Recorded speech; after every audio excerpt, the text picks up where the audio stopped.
Günlük vlogdan herkese salamlar. Çox uzun zamandır günlük vlog çəkmədiyim üçün bu günümü vloglamağa qərara gəldim. Mən atletika üzrə hakimlər üçün keçirilən seminara qoşulduğum üçün səhərimi burada açıram.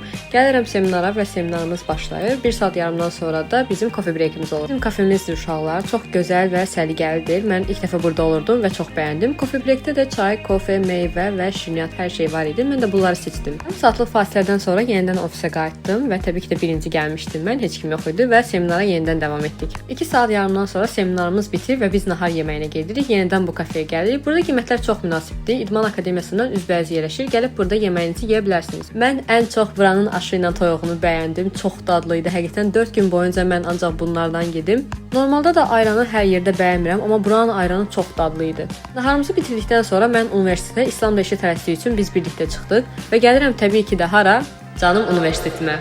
İlk 2 dərs mühazirə olduğu üçün çox sıxıcı keçmişdi. Mən də heç video çəkmək yadıma düşmədiyindən yalnız 3-cü saatda sizə video çəkdim. Dərs bitəndən sonra isə evə yollanıram. Biraz da parkda gəzdim və burada da oyuncaq aparatı var idi. Oradan oyuncaq qazanmağa çalışdım, amma təbii ki də uğursuz oldum. 1 dəfə, 2 dəfə, 3 dəfə gördüm yox, alınan deyil. Mən bunun başını buraxdım. Dostum da bir dilənçiyə pul verir, nəysə. Elə ondan hardasa 50 metr aralıda bir dənə aparat var idi. Orada da şansımı sınadım. Orada da uğursuz oldum və yoluma davam etdim. Günümüz belə idi. Günümü bəyəndinizsə, daha doğrusu videomu bəyəndinizsə like atmağı unutmayın. Gələn günlərdə görüşənədək hələlik.